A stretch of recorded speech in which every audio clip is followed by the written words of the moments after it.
Hello everyone. What we're going to do today is we're going to take a little quick look at our Edvera system. And what we're going to start with today is a video on how to start your initial application. Now, the first thing you're going to do when you start is you're going to log into your system and you're going to go to ms.edvera.com. And once you log in with your email and your password that you were sent by my office, do suggest that you change your password. You can do that by editing your profile.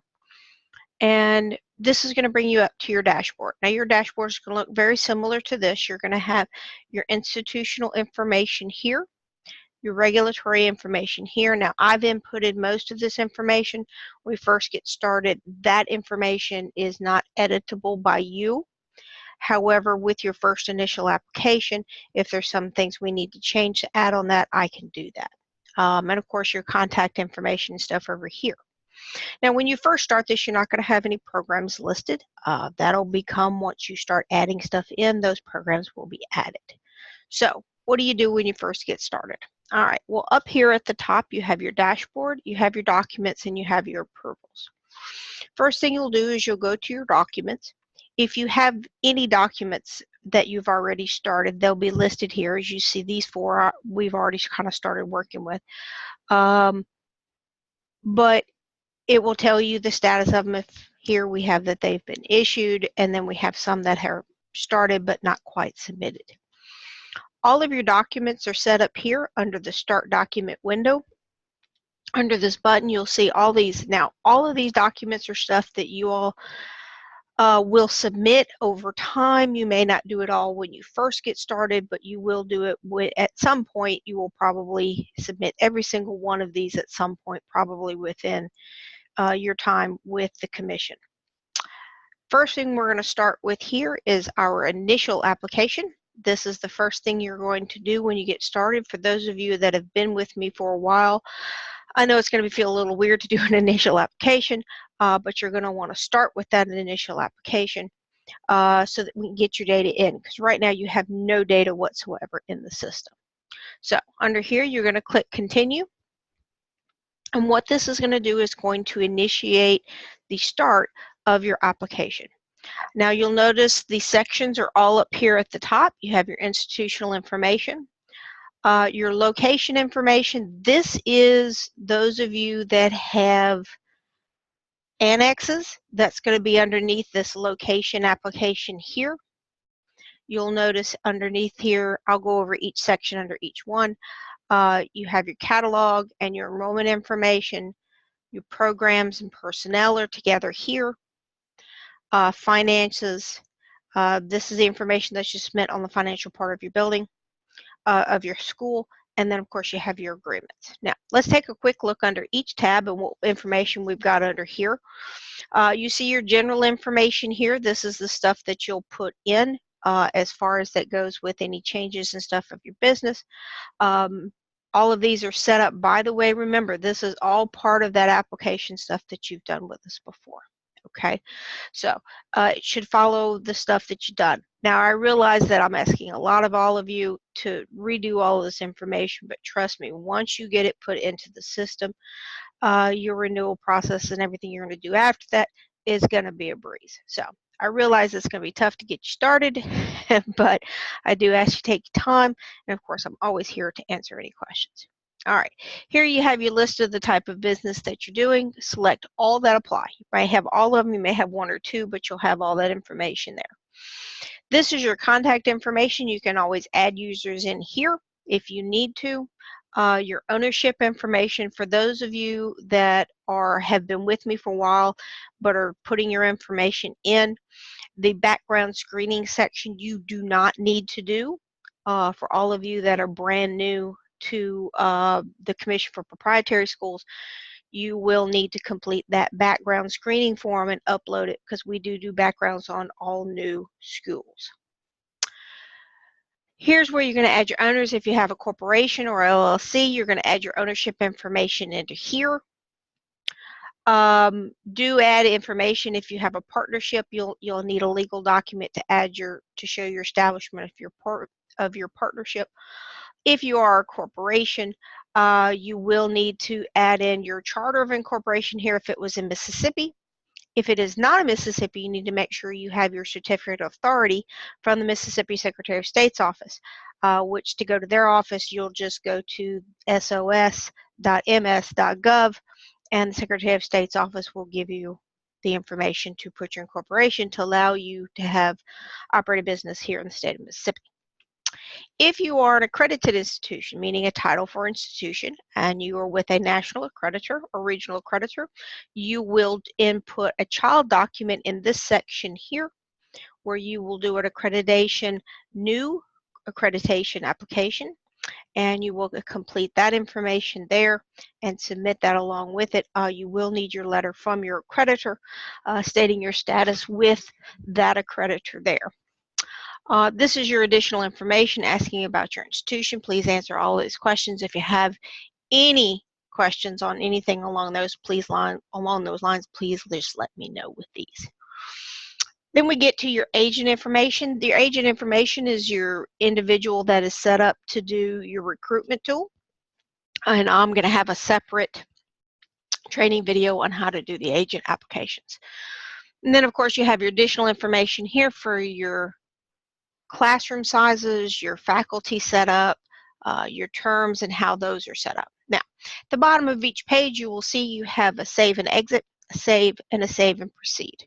Okay, save and proceed will take you to the next section. Save and exit is if you want to just get out of it, and you may just save as you're going along. Okay, so we'll save and proceed here and move on to the next section. Here is your location sections. If you have an annex that you're supplying, you will click here to do a new document for an annex application. Okay. Under facilities, you have your information here. Here's where you're going to drag and drop information for your facilities, like your safety inspection and your occupancy, certificate of occupancy. And this, of course, here's where you're going to put your lease. Under each one of these sections, you'll see this little gray section here. This is a downloadable form for you to complete and then submit back to this section. You can see that these can be edited in everything that you're doing, but a lot of times it's going to be easier to download it, complete that information, save it to your section, and then we just switch back over to our tabs, and you're going to attach it here, save, and go on to the next section. Here under your catalogs, you're going to submit a copy of your enrollment contract. You'll drag and drop that file here. It can be a Word file or it can be a PDF file.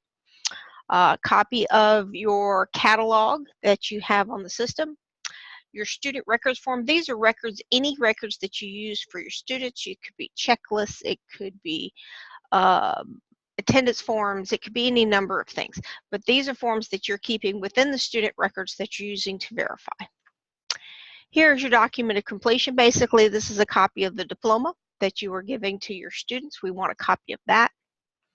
Down here, you have your admissions requirements. All of this information, by the way, is in your catalog. You are welcome to copy and paste it into these document setups. Your placement services, who's doing your placements and how those are set up. Your grievance procedure here, this is how you handle students who have a grievance against the school or towards your institution instructor, how you actually handle that.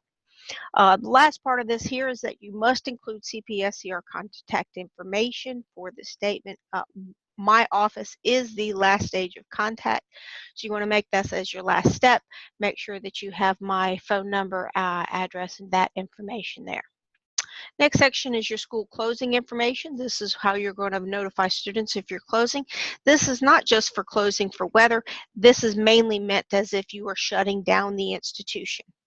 Although if you want to include that information on what you do for specific weather-related information, because we do have that here in Mississippi, you're welcome to put that information there. Here you're going to drag and drop copies of the letters that you will notify students of school closure. The next section is our program of study. I will have a separate video on going through the details of a program of study, but you will do a new program application for every single one of your programs. including all the courses that go with each one of those programs. Now, my larger schools, I realize that's a lot of time and information. Please note again that you have this information in your catalogs and you can copy and paste that information into these forms. Next is your school director form. This is the individual on campus who is managing the school as a daily representative. You will do a separate application for them. And then you will do a separate application for each one of your instructors. Now, this is your Form 7 that you've always filled out for me.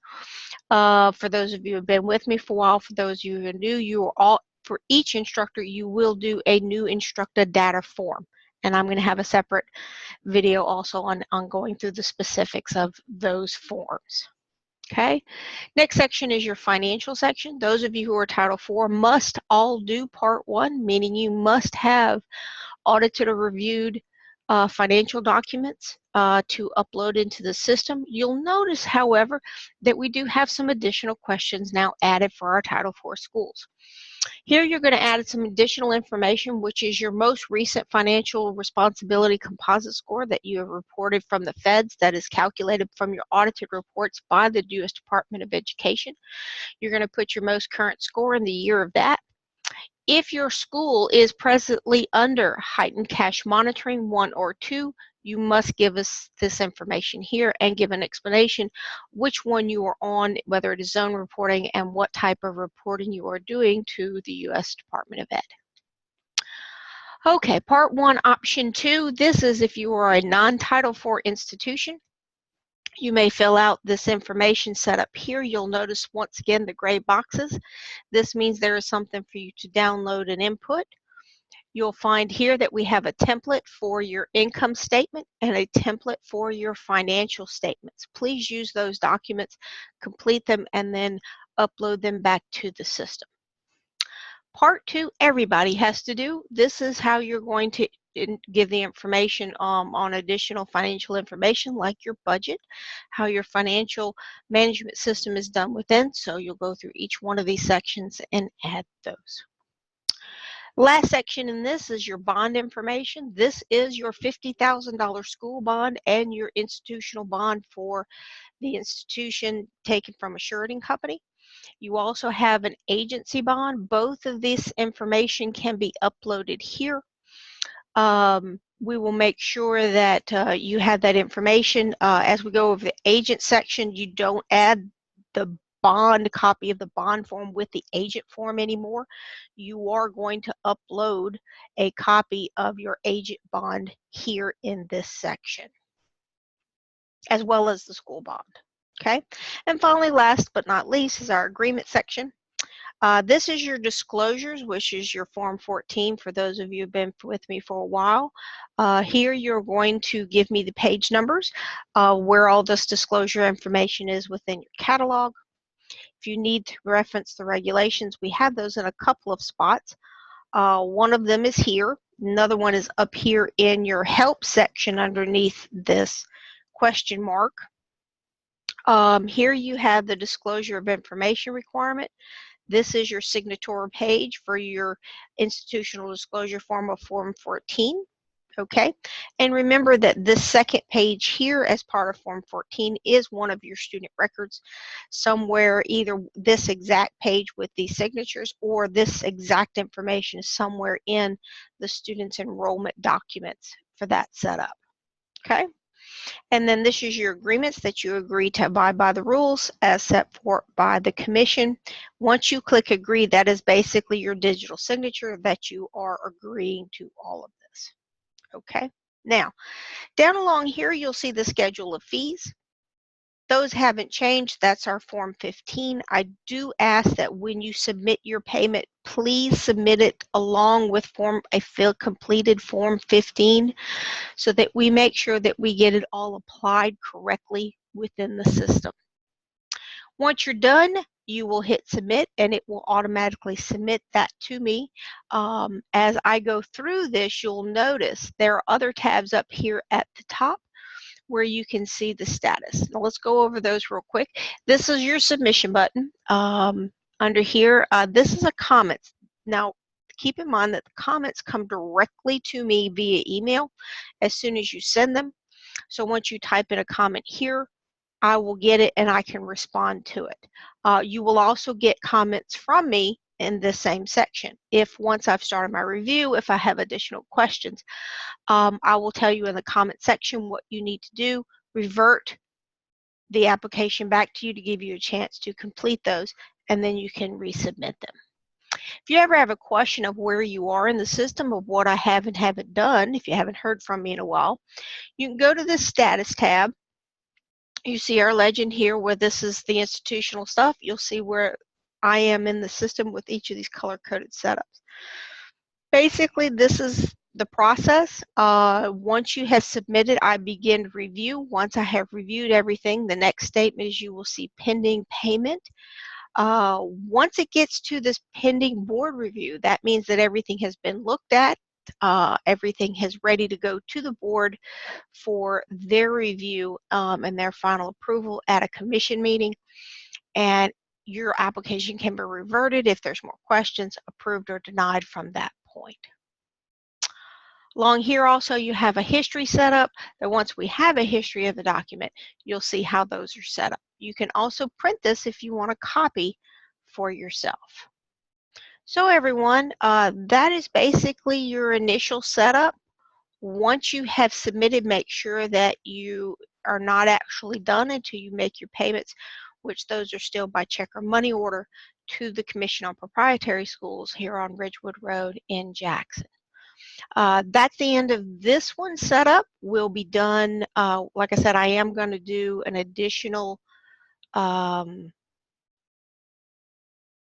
video on each one of the child documents. These can all be accessed underneath this help section, underneath the question. We're going to have a box set up here that's going to have all the training videos. By the way, also here you have your CPSCR regulations, which is, of course, the Bible that you need to follow, and then you have information on changing your password, payments with the address here, and then any additional information about setup. Always check the help session because I'm going to be adding to this as we get more and more into this, and we're going to have as much information out there as possible. Again, please know I'm always here to help you. Please call me with any questions that you might have. I'm more than happy to give you a heads up on anything that I'm doing. So please let me know if I can help. Thank you.